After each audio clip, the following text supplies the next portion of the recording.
الشيطان اللعين الرجيم بسم الله الرحمن الرحيم الحمد لله الذي هدانا لهذا وما كنا لنهتدي لولا أن هدانا الله لقد جاءت رسول ربنا بالحق ثم الصلاة والسلام والتحية والإكرام على النبي الأمي القرشي الهاشمي اللطفي رسولنا الممجد والمصطفى الأمجد والمحمود الأحمد أبي القاسم محمد اللهم صل على محمد وآل محمد وعلى أهل بيته الطيبين الطاهرين المعصومين المظلومين المنتجبين المنتخبين ولعنة الدائمة الباقية على أعدائهم أجمعين من الآن إلى قيام يوم الدين أما بعد فقد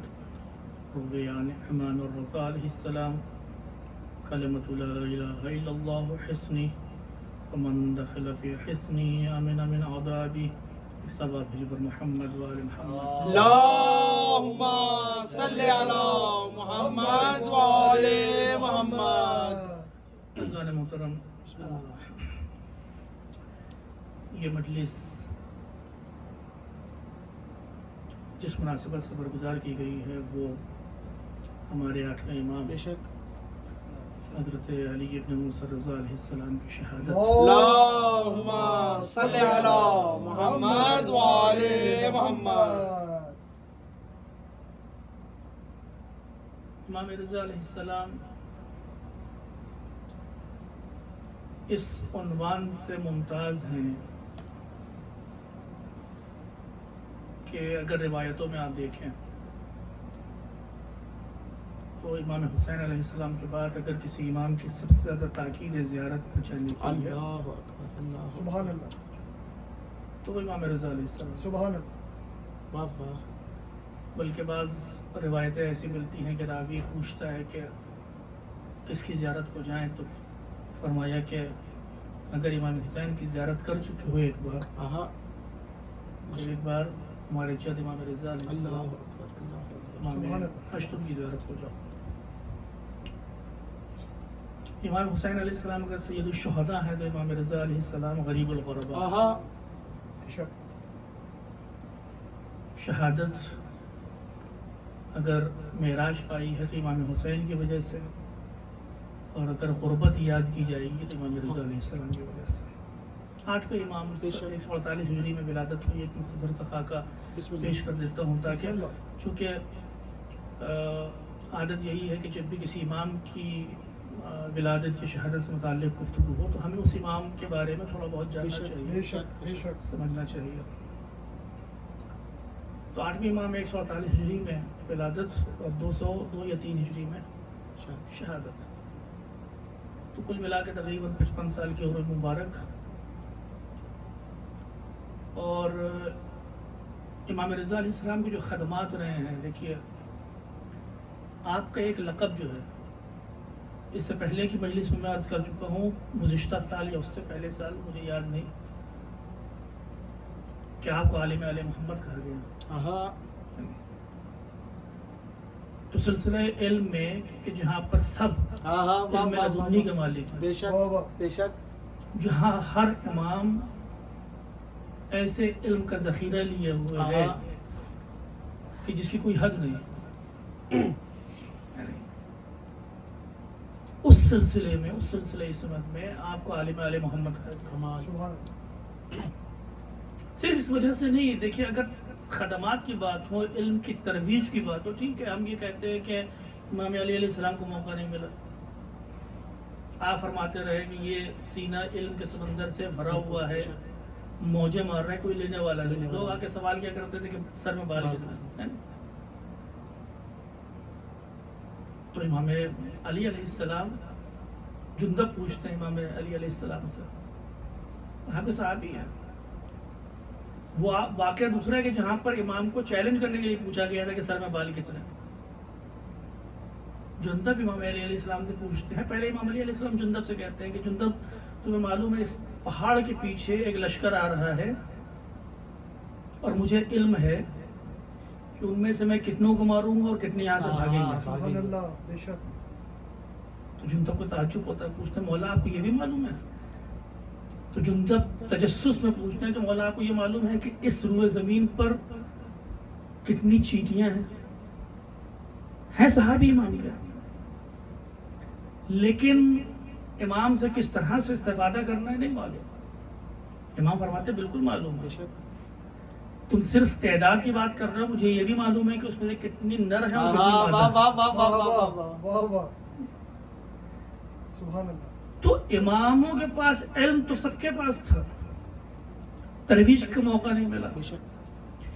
امام رضا علیہ السلام سے پہلے اگر عالم اسلام میں و خاص و شیعیت میں اگر آج علم پایا جاتا ہے تو وہ دین ہے کس کی؟ امام باقر اعظم کے, پانچویں امام اور چھٹے امام علیہ السلام.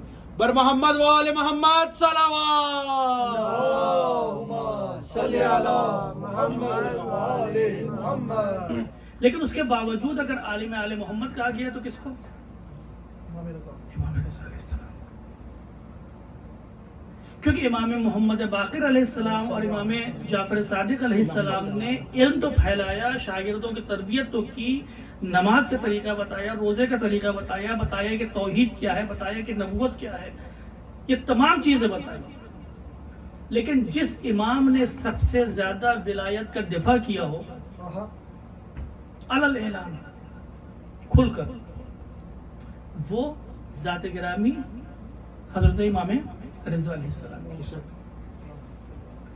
دیکھیں بات کیا ہوتی ہے, ایمان کیا چیز ہے؟ ایمان مومن کسے کہتے ہیں؟ اگر ہم مومن اپنے آپ کو کہہ رہے ہیں تو مومن ہونے کا مطلب کیا ہے؟ مومن ہونے کا مطلب کیا؟ اگر ہم اپنے آپ کو سمجھتے ہیں کہ مومن ہیں تو ہمارے میں کیا صفات پائے جانا چاہیے کہ ہم اپنے آپ کو مومن کہہ سکیں؟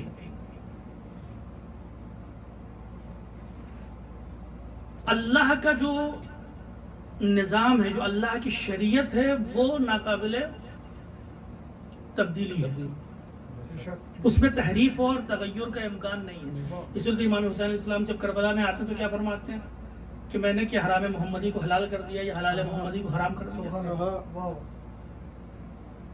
ایسا تو کچھ نہیں ہوا. تو اللہ نے جو احکام نازل کر دیے اس میں تو کوئی تبدیلی نہیں ہے. آج سے 1400 سال پہلے بھی نماز تھی واجب, آج بھی واجب ہے اور کل بھی رہے گی. روزہ واجب تھا, آج بھی ہے, کل بھی ہے, کل بھی تھا اور آنے والے روز ایام میں بھی رہے گا تا قیامت. کوئی بدل نہیں سکتا, حلال کو حرام نہیں کر سکتا, حرام کو حلال نہیں کر سکتا,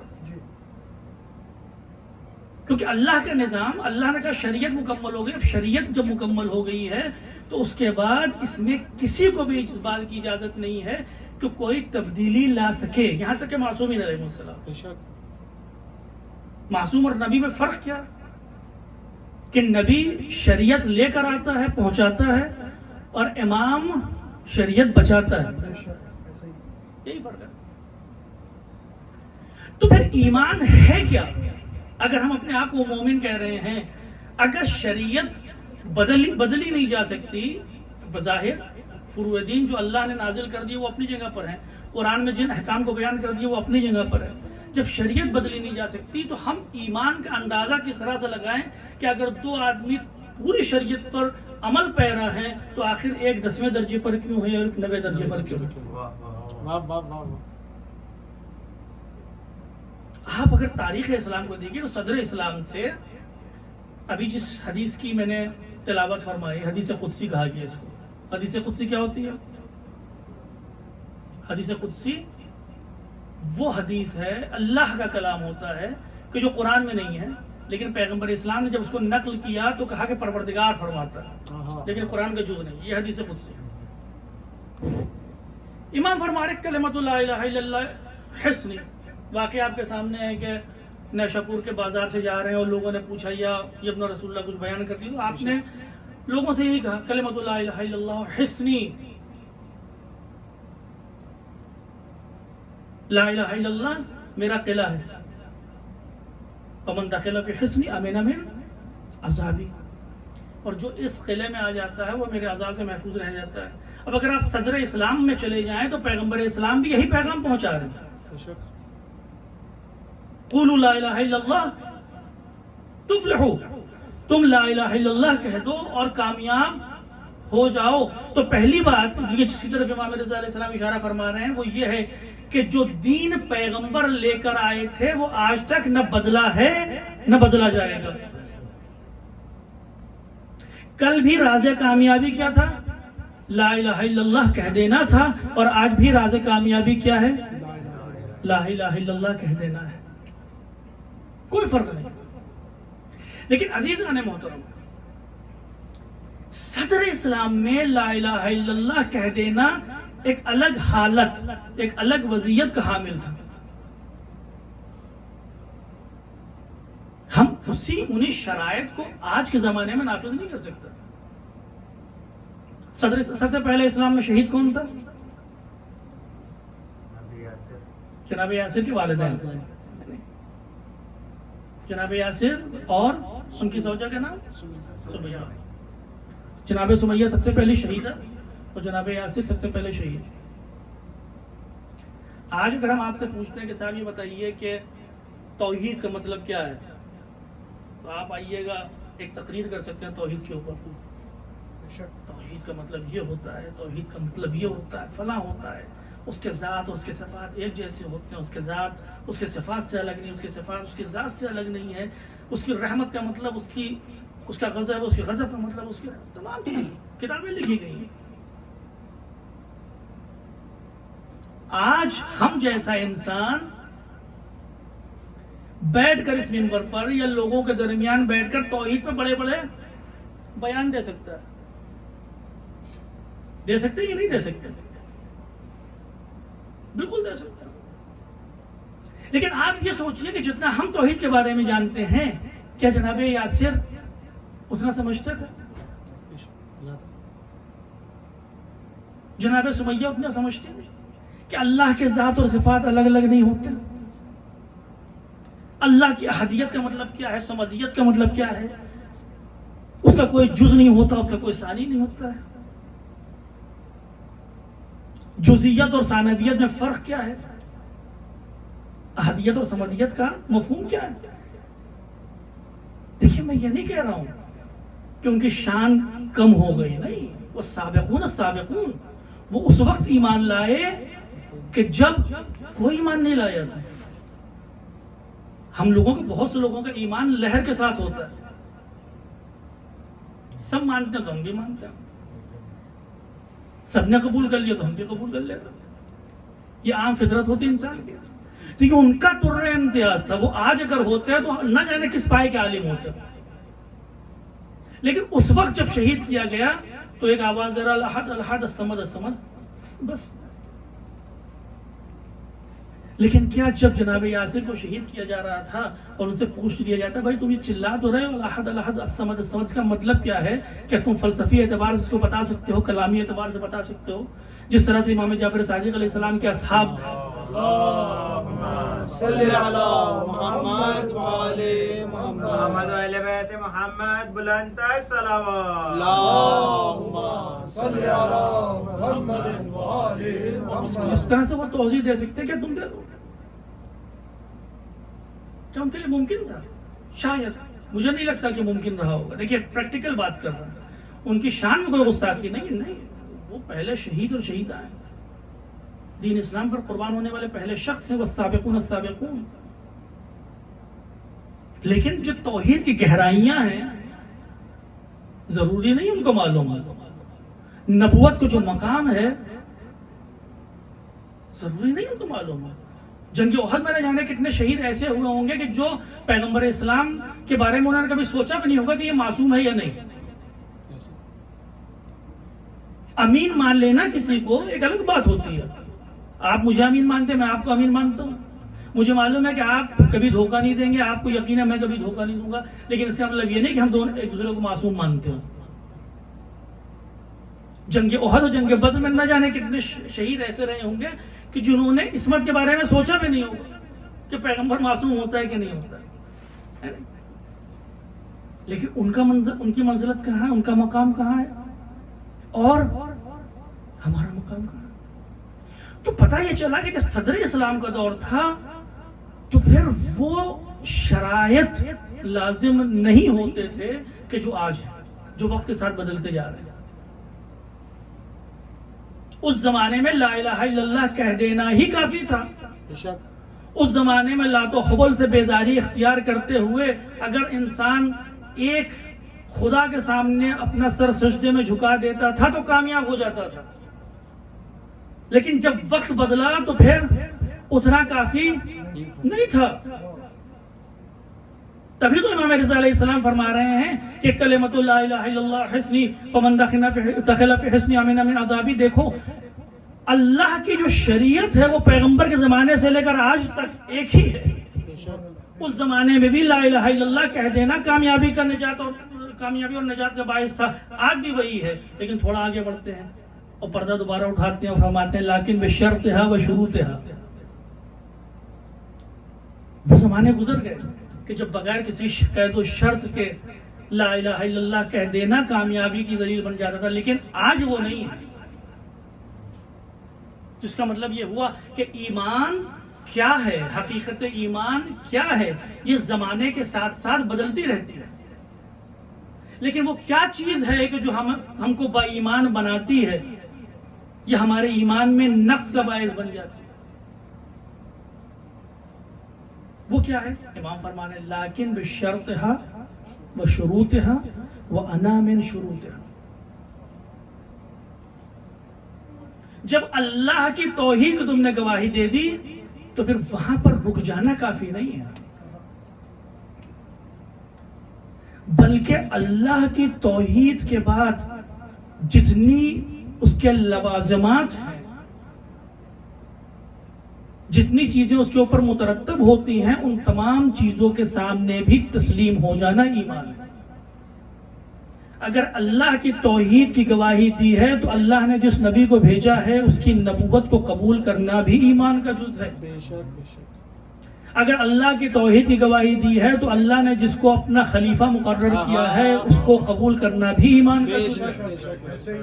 اگر اللہ کی توحید کی گواہی دی ہے تو اللہ اگر یہ کہتا ہوا نظر آ رہا ہے کہ میرے ولی کو، میرے نبی کو، میرے خلیفہ کو نام سے نہ پکارو تو پھر اس کو نام سے نہ پکارنا بھی ایمان کا جز ہے۔ اگر اللہ نے اللہ کی توحید کی گواہی دی اور اس نے فرمایا ہے وَابْتَغُوا إِلَيْهِ الْوَسِيلَةَ، اگر مجھ تک پہنچنا ہے تو وسیلہ تلاش کرو، تو وسیلہ تلاش کرنا بھی ایمان کا جز ہے۔ یہی تو فرما رہے امام رضا علیہ السلام انا من شروطہا۔ تو ضروری ہے کہ انسان جب لا الہ الا اللہ کہے تو اس پر اکتفا نہ کرتے ہوئے، اپنی بات کو مختصر کرتے ہوئے یوں عرض کر دوں، اس بات کا مادہ پیدا کرے، اس بات کی استعداد پیدا کرے کہ وہ یہ سمجھ سکے کیا اللہ کن حالات میں، کن مواقع پر اللہ کیا ہم سے چاہتا ہے اور اس کام کو انجام دینا ہماری ذمہ داری ہے۔ جب انسان یہ سمجھ لیتا ہے تب وہ مومن بنتا ہے۔ تو ایمان صرف لا الہ الا اللہ لقلقہ زبانی کا نام نہیں ہے، بلکہ ایمان کے بعد جو اثرات ایمان ہیں اس پر مترتب ہوتے ہیں، ان اثرات کو قبول کرنا یہ ضروری ہے کہ اللہ کے حضور میں جب جائیں تو کہہ سکے کہ ٹھیک ہے تیری توحید کی گواہی دی تھی لیکن تیرے نبی کی بات نہیں مانی، تیرے امام کی بات نہیں مانی، تیرے خلیفہ کی بات نہیں مانی۔ تو ایمان صدر اسلام میں ٹھیک تھا، لا الہ الا اللہ کہہ دیا، نماز پڑھ لی، روزے کو حکم کیا، روزہ رکھ لیا، لیکن جیسے جیسے وقت بدلتا رہا، امام رضا علیہ السلام نے کہا جب وقت بدل رہا ہے تو انسان مومن میں اس بات کی استعداد ہونا چاہیے کہ وہ پہچان سکے کہ حق کیا ہے اور باطل کیا ہے۔ اور جب انسان میں وہ استعداد پیدا ہو جاتی ہے کہ حق و باطل کا فرق محسوس کر سکے اور حق کا ساتھ دے سکے تب وہ با ایمان بنتا ہے۔ لیکن اگر حق و باطل کا فرق محسوس نہ کر سکے یا پہچاننے کے باوجود بھی حق کا ساتھ نہ دے سکے تو وہ ایمان با ایمان نہیں ہوتا، وہ مومن نہیں ہوتا۔ وہ نمازی ہو سکتا ہے، وہ روزہ دار ہو سکتا ہے، لیکن وہ مومن نہیں ہو سکتا۔ مومن ہونے کے لیے ضروری ہے کہ ہم میں وہ مادہ، وہ استعداد پائی جائے، وہ کیپیبلٹی پائی جائے کہ ہم حق و باطل کو پہچان سکیں۔ اور ایمان اسی پر چلتا تھا۔ اگر آپ تاریخ اسلام دیکھیں کہ جتنے بھی واقعات ہوئے جن کو بھی ہم بہت بڑا عابد سمجھتے ہیں، بہت بڑا ظاہر سمجھتے ہیں تاریخ میں، لیکن ہم دیکھتے ہیں کہ تاریخ کے کوئی نہ کوئی موڑ ایسا آیا کہ وہ حق و باطل میں افتراق نہیں کر پائے، یا اگر افتراق کیا بھی تو اس بات کی جرأت نہ کر پائے کہ حق کا ساتھ دے سکے۔ حضرت ابو ہریرہ بہت بڑے محدث ہیں، لاکھوں حدیثیں نقل ہیں ان سے۔ ان کے بارے میں روایت ہے کہ جنگ صفین میں حاضر تو تھے، لیکن کہتے ہیں نا حاضر و ناظر جانتے ہو، وہ صرف حاضر و ناظر تھے۔ جنگ صفین میں گئے لیکن صرف نظارت کے عنوان سے۔ روایتیں لکھتی ہیں کہ جب نماز کا وقت ہوتا تو امام علی علیہ السلام کے پیچھے نماز پڑھتے تھے جنگ صفین میں، اور جب کھانے کا وقت ہوتا تو پھر معاویہ کے دسترخوان پہ، کیونکہ علی کے دسترخوان پہ تو وہ نعمتیں، وہ غذائیں میسر نہیں ہے۔ میرا مولا تو کہتا ہے ایک وقت میں ایک ہی ٹائپ کا کھانا کھانا۔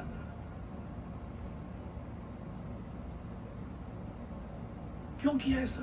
یا تو علی کا ساتھ دیتے یا معاویہ کا ساتھ دیتے؟ نہیں، یا تو حق و باطل کا فرق سمجھ نہیں پائے، یا سمجھنے کے باوجود اس بات کی جرأت نہیں تھی کہ حق کے ساتھ کھڑے ہو سکے۔ جب پوچھا کہ صاحب یہ کیوں کرتے ہو بھائی، تو فرمایا کہ علی کے پیچھے نماز پڑھتا ہوں کیونکہ اس جیسی کوئی نماز نہیں۔ دیکھیں غلط بات بھی اگر کوئی صحیح بات کرے تو اسے قبول کرنا چاہیے۔ پھر معاویہ کے دسترخوان پہ کیوں گئے؟ کہا کہ پروردگار فرماتا ہے وَلَا تَنْسَ نَصِيبَكَ مِنَ الدُّنْيَا، دنیا میں سے اپنا جو حصہ ہے وہ بھولنا نہیں۔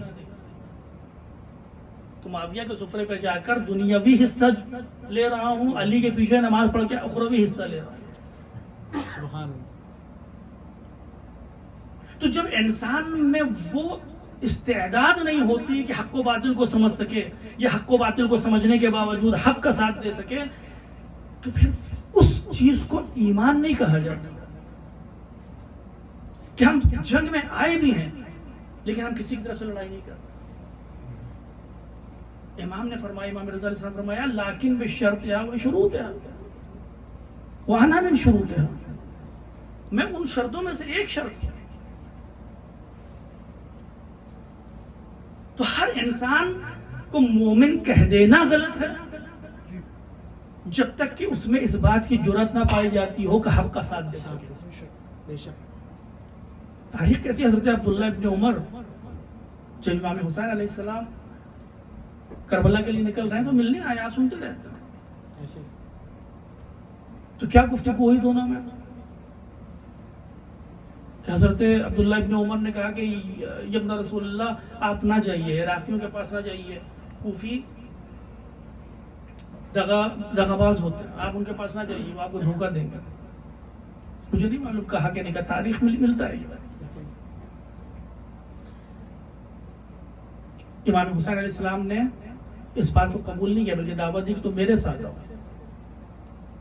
اس دنیا کے پیچھے نہ بھاگو، یہاں تک کی گفتگو۔ لیکن آخر میں ہوا کیا کہ آپ فرمانے لگے کہ ایسا کیجئے کہ آپ اپنی انگشت مبارک آگے بڑھائیے تاکہ میں آپ کے انگشت مبارک کو چھو سکوں اور آپ کی بیعت کر سکوں، تاکہ اگر آپ قتل کر دیے جائیں تو میں آپ کے قتل میں شریک نہ ہوں۔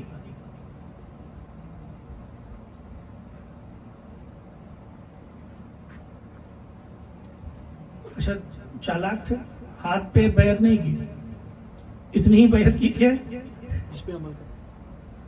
انگشت مبارک۔ تو پھر یہ کیسا ایمان ہوا کہ اگر آپ جان رہے ہیں کہ اگر حق حسین کے ساتھ ہے اور آپ میں اس بات کی ہمت نہیں ہے کہ حسین کا ساتھ دے سکیں، تو اس ایمان کا کیا فائدہ؟ اور پھر یہی مروان کے زمانے میں یہی شخص ہیں کہ جو جاتے ہیں حجاج کی بیعت کرنے کے لیے، اور کس طرح سے بیعت کرتے ہیں؟ وہاں پر امام حسین کے ہاتھ کی انگلی سے بیعت کی تھی اور یہاں پر حجاج کے پیر کے انگوٹھے سے بیعت کر کے آئے تھے۔ امام فرما رہے ہیں یہ ایمان نہیں ہے،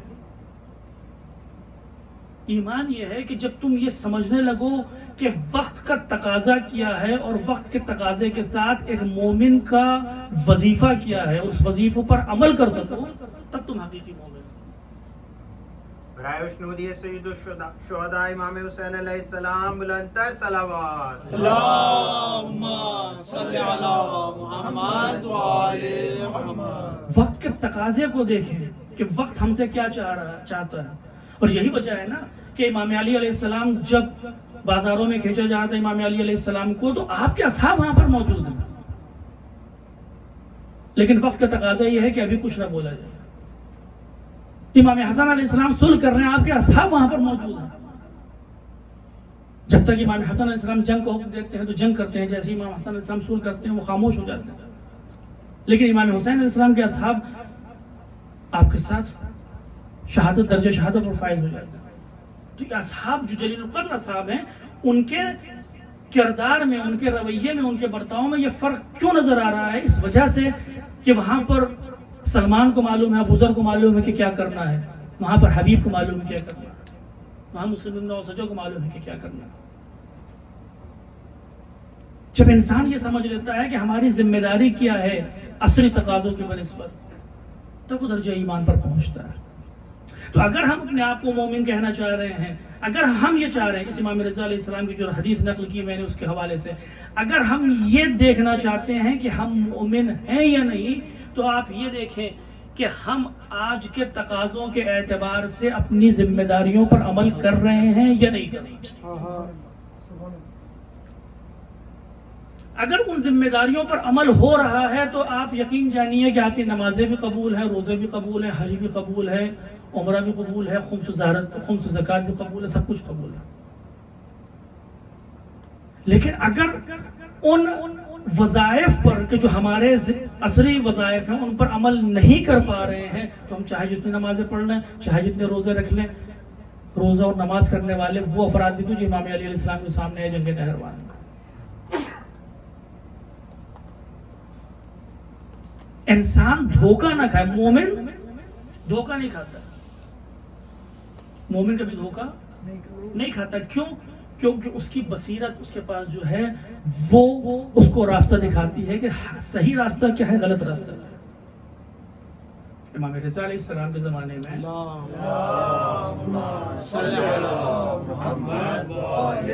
نعرہ حیدری، امام رضا علیہ السلام کے زمانے میں جب آپ کو ولایت اہلی قبول کرنے پر مجبور کیا مامون نے، تو مامون نے حکم دیا کہ جو خطبے ہوتے ہیں مسجد میں، جن میں اللہ کی حمد ہوتی ہے، پیغمبر اسلام پر صلوات ہوتی ہے، جو ہم لوگ بھی پڑھتے ہیں، اس میں خلیفہ کا نام بھی لیا جاتا تھا۔ تو مامون نے حکم دیا کہ دیکھو جب نام لو میرا تو مجھ سے پہلے امام رضا کا نام لو، امام رضا کا نام پہلے لو، اس کے بعد مامون کا نام لو، جبکہ امام رضا علیہ السلام ولی عہد ہے، حاکم اصلی کون ہے؟ مامون ہے۔ ہم جیسا کوئی انسان ہوتا تو خوش ہو جاتا، کتنا چاہنے والا ہے امام کا کہ اپنے نام سے پہلے امام کا نام لینے کا حکم دے رہا ہے۔ امام رضا علیہ السلام کے جو دوست تھے، جو چاہنے والے تھے، وہ بھی خوش ہوئے۔ امام رضا علیہ السلام نے فرمایا اس میں خوش نہ ہو۔ کیوں خوش نہ ہو؟ کیونکہ مامون نے اگر میرے نام لینے کا حکم دیا ہے اپنے نام سے پہلے تو وہ اپنے ذاتی فائدے کے لیے، وہ تمہارے دلوں میں ہماری محبت سے فائدہ اٹھاتے ہوئے اپنی حکومت کی جڑیں مضبوط کرنا چاہتا۔ میں ولایت عہدی اسی لیے تو دی گئی تھی۔ اب مجھے نہیں معلوم ہے کہ ولایت عہدی کا پس منظر معلوم ہے آپ کو کہ نہیں معلوم ہے، کس حد تک معلوم ہے، یقیناً معلوم رہتا ہے۔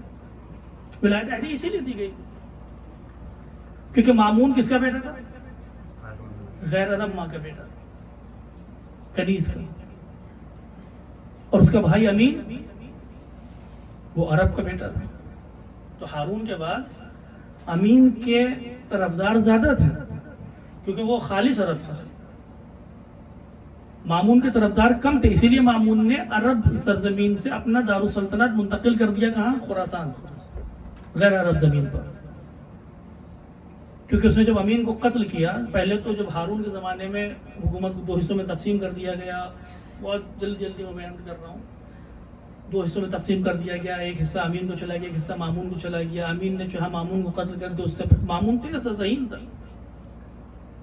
مامون ذہین تھا. اس سے پہلے میں یہ بیان کر چکا ہوں کہ ایک بار مسجد میں دونوں بیٹھے ہوئے تو پھر ہارون آیا، اس نے مسجد کے مدرس سے پوچھا کہ بھائی میرے دونوں بیٹے تمہارے پاس پڑھتے ہیں، امین و مامون، اس میں کیا مطلب صحیح ہے ٹھیک جیسے بات پوچھتے ہیں؟ اس نے کہا میں ابھی بتاتا ہوں تم کو. اس نے کہا یہاں امین بیٹھتا ہے، یہاں مامون بیٹھتا ہے مثلا. اس نے جہاں امین بیٹھتا تھا اس کے نیچے ایک پتھر کا ٹکڑا، ایک اینٹ نیچے رکھ دی اس کے، اور جہاں مامون بیٹھتا تھا وہاں پر ایک کاغذ، اس کی جو فرش تھا جہاں پر جس جگہ میں بیٹھتا تھا اس کے نیچے وہ رکھ دیا. ابھی دونوں آ گئے، ہارون کھڑا ہوا ہے، مدرس نے پوچھا کہ بھائی امین سے پوچھا کہ آج کچھ فرق نظر آ رہا ہے؟ اس کے نیچے ایک اینٹ رکھی ہوئی ہے. کہہ رہا نہیں ویسے ہی ہے سب کچھ. مامون سے پوچھا کہ تمہیں کچھ فرق نظر آ رہا ہے؟ کہہ رہا کہ ہاں کچھ ایسا لگ رہا ہے، یا تو یہ زمین ایک کاغذ بھر اوپر چلی گئی، یہ چھت ایک کاغذ بھر نیچے آ گئی. ذہین تھا. اور پھر دونوں میں جنگ ہوتی ہے اور امین کو قتل کر دیتا ہے مامون. تو امام رضا علیہ السلام کو اگر ولی عہد بنایا گیا تھا تو اسی لیے بنایا گیا تھا تاکہ اپنی حکومت کو مضبوط کیا جا سکے، کیونکہ عرب کو اس کو سپورٹ پہلے ہی سے حاصل نہیں تھا. امام رضا علیہ السلام خالص عرب تھے، نجیب الطرفین تھے، فرزند رسول تھے، امام تھے، تو اس لیے ان کو بنایا گیا. تو امام نے فرمایا کہ اگر مامون یہ کہہ رہا ہے کہ خطبے میں اس کے نام سے پہلے میرا نام لیا جائے تو اس وجہ سے نہیں کہ اس کو محبت ہے ہم سے، بلکہ اس وجہ سے ہے کہ وہ اپنی حکومت مضبوط کرنا چاہتا ہے. وہ چاہتا ہے کہ تم شیعوں کو تھوڑا سا خوشحال کر دے کہ ہاں میرے امام کا نام پہلے لیا جا رہا ہے، میرے امام کا نام لیا جا رہا ہے تو بہت اچھا آدمی ہے. نہیں، امام کہہ رہے ہیں یہی بصیرت تمہارے اندر ہونا چاہیے اگر مومن ہو تو. ضروری نہیں ہے کہ ہر مسجد عبادت کے لیے بنے. اگر ہر مسجد مقدس ہوتی تو مسجد زرار پیغمبر اسلام کے حکم پر توڑی نہ جاتی. آج کے زمانے میں اگر ہم جی رہے ہیں تو ضروری نہیں ہے کہ جہاں پر بھی نام حسین لیا جا رہا ہو، نام علی لیا جا رہا ہو، کہ جہاں ہم نے یا حسین دیکھ لیا، جہاں پر عباس کے پرچم دیکھ لیا، جہاں پر ضروری نہیں ہے. اگر مومن ہو تو اس بات کو سمجھنا ضروری ہے. تم میں یہ استعداد ہونا چاہیے، تم میں یہ کیپیبلٹی ہونا چاہیے کہ سمجھ سکو کہ اگر عباس کا پرچم ہے تو اس سے کسی غلط ہدف تک پہنچنے کے لیے تو نہیں لگایا گیا. اگر حسین کا تذکرہ ہے تو کسی غلط ہدف تک پہنچنے کے لیے تو نہیں ذکر ہو رہا ہے. اگر حسین کا تذکرہ، علی کا تذکرہ ہو رہا ہے، اگر کوئی آج علی کے نام پر سب کچھ انجام دے رہا ہو، ضروری نہیں کہ علی والا ہو. امام یہ کہہ رہے ہیں. تو ایمان امام کی نظر میں یہ ہے کہ انسان اتنا بابصیرت ہو کہ وہ سمجھ سکے، وہ جان سکے کہ آج ہماری شرعی ذمہ داری کیا ہے، آج ہماری شرعی ذمہ داری کیا، اور اس پر عمل کر سکے، دھوکے میں نہ آئے.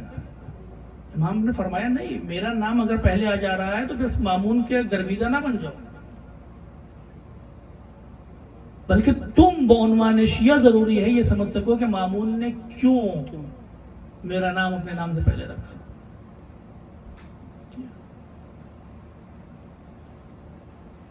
اور یہی امام رضا علیہ السلام. بہت سی باتیں ہیں جو مجھے عرض کرنا تھا لیکن وقت نہیں ہے. لیکن آج جو ہم مجلس سے بعنوان پیغام لے کے جا سکتے ہیں وہ یہی ہے کہ بعنوان مومن ہماری ذمہ داری یہ ہے کہ ہم حالات کا تجزیہ کر کے حقیقت تک پہنچنے کی صلاحیت رکھتے ہوں.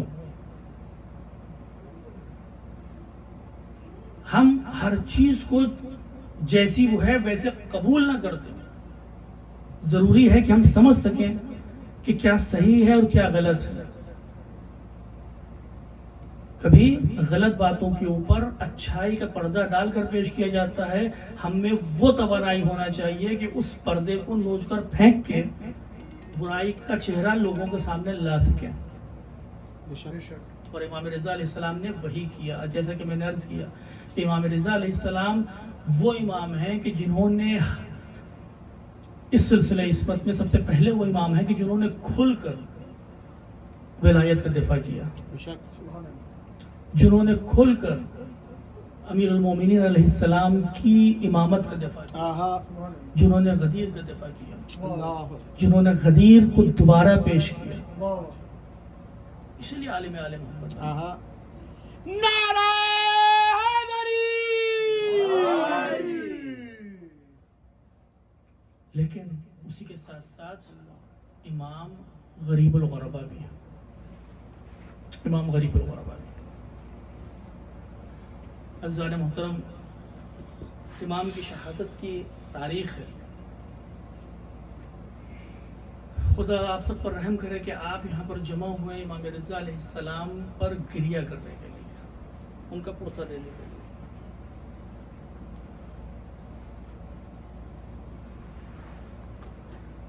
میں نے عرض کیا کہ سب سے غریب امام ہے. کیوں سب سے غریب امام ہے؟ روایتیں کہتی ہیں کہ جب مامون نے امام رضا علیہ السلام کو مجبور کیا کہ مدینے سے ہجرت کر جائیں اور خراسان میں مامون کے ساتھ رہیں، تو امام رضا علیہ السلام جانا نہیں چاہتے تھے. جانا نہیں چاہتے.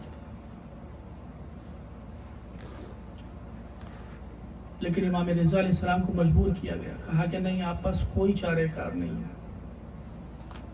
تو تاریخ کہتی ہے امام نے جب دیکھا کہ کوئی راستہ نہیں ہے سوائے اس کے کہ خراسان تشریف لے جائیں، اور امام کو اس بات کی اجازت نہیں تھی کہ کسی کو اپنے ساتھ لائیں.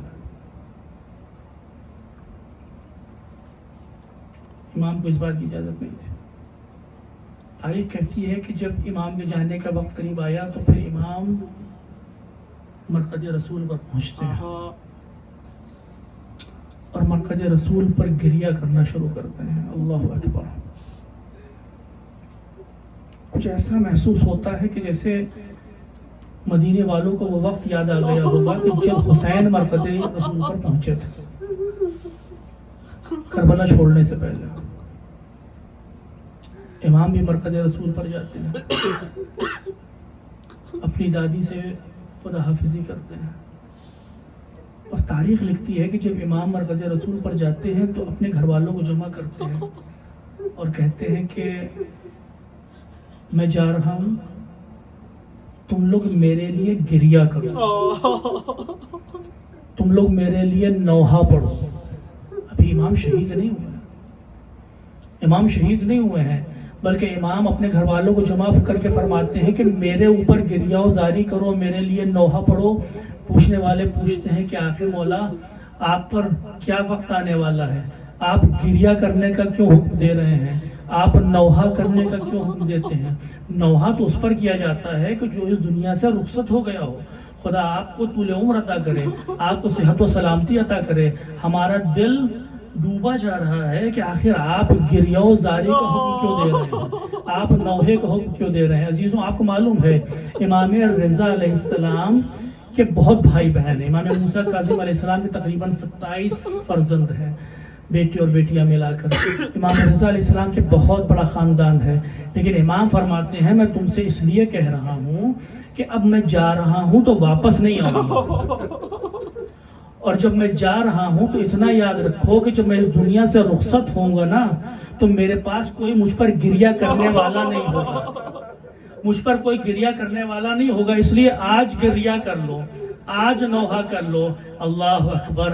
عجیب غریب الوطنی ہے. میرا مولا جانتا ہے کہ جا رہا ہے، واپس نہیں آئے گا. جب اس دنیا سے رخصت ہوگا تو کوئی گریہ کرنے والا نہ ہوگا.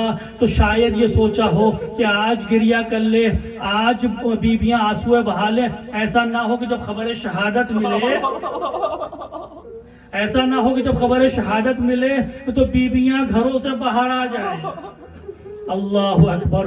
عزیزان محترم، میرا مولا خراسان پہنچ جاتا ہے اور وہ وقت آتا ہے، بہت مختصر کر رہا ہوں، وہ وقت آتا ہے کہ جب مامون زہر سے بھرا ہوا انگور مولا کے حوالے کرتا ہے اور کہتا ہے کہ آپ کھائیے. مولا انکار فرماتے ہیں کہ مجھے نہیں کھانا ہے، لیکن مامون کہتا ہے کوئی راستہ نہیں ہے آپ پاس. زہر بھرا انگور میرے مولا کو کھلایا جاتا ہے. میرا مولا جیسے ہی انگور تناول فرماتا ہے دربار سے اٹھ کر باہر آنے لگتا ہے. ایک مرتبہ مامون پوچھتا ہے یا علی ابن موسیٰ الرضا کہاں جا رہے ہیں؟ فرماتے ہیں وہی جا رہا ہوں جہاں تو بھیجنا چاہتا ہے. میرے مولا پر زہر کا اثر ہونا شروع ہوتا ہے. اللہ اکبر. روایتیں کہتی ہیں کہ دربار سے مولا کا گھر زیادہ دور نہیں تھا، لیکن دربار سے گھر تک پہنچتے مولا کئی بار زمین پر گرتے ہیں، کئی بار اٹھتے ہیں، کئی بار گرتے ہیں، کئی بار اٹھتے ہیں.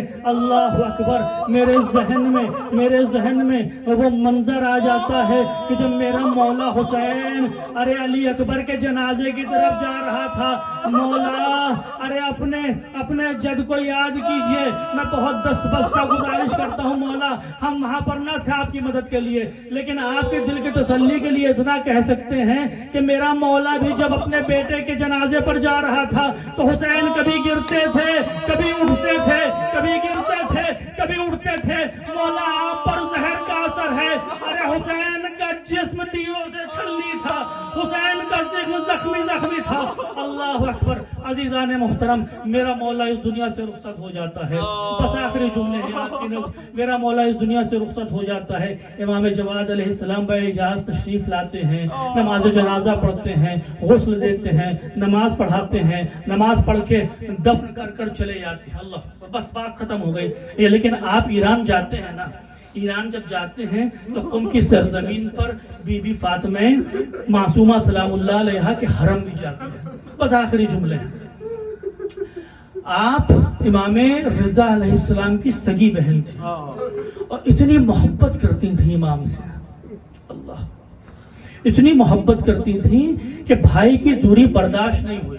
مدینہ چھوڑ کر خراسان کی طرف جا رہی تھی تاکہ اپنے بھائی سے ملاقات کر سکیں.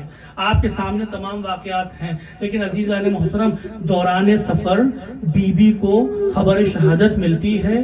خبر شہادت جیسے ہی ملتی ہے تاریخ کہتی ہے آپ مریض ہو جاتی ہیں. مریض ہونے کے بعد 3 دن میں اس دنیا سے رخصت ہو جاتی ہے. بہن کی محبت جانتی کیا ہوتی ہے؟ جب بھائی علی رضا جیسا ہو، جب بھائی مولا علی رضا جیسا ہو اور بہن فاطمہ معصومہ جیسی ہو تو بھائی کی صرف خبر شہادت بی بی کو 3 دن سے زیادہ زندہ نہ رکھ پائی. اللہ اکبر. مجھے معلوم ہے معصومہ آپ بھائی سے بہت محبت کرتی تھی، لیکن اگر بھائی بہن کی محبت ایسی ہوتی ہے تو میرا لاکھوں سلام ہو اس بہن پر کہ جس کا بھائی حسین جیسا ہو، جس نے صرف خبر شہادت سنی نہ ہو بلکہ حسین کو نشے میں سر و تن میں جدائی ہوتی ہوئی دیکھی ہو.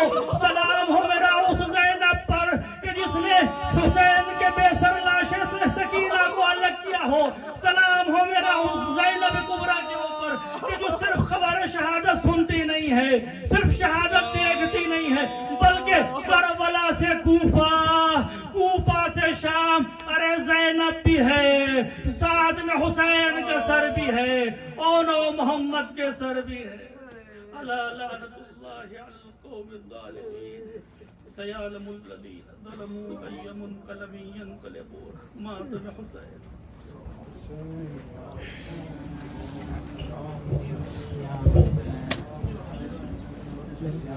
غریب غربا اے میرے بھائی رضا، اے غریب غربا اے میرے بھائی رضا. روکے معصوم آئے کم، روکے معصوم آئے کم، تجھ کو دیتی ہے صدا اے میرے بھائی رضا. اے غریب غربا اے میرے بھائی رضا یا حسین یا حسین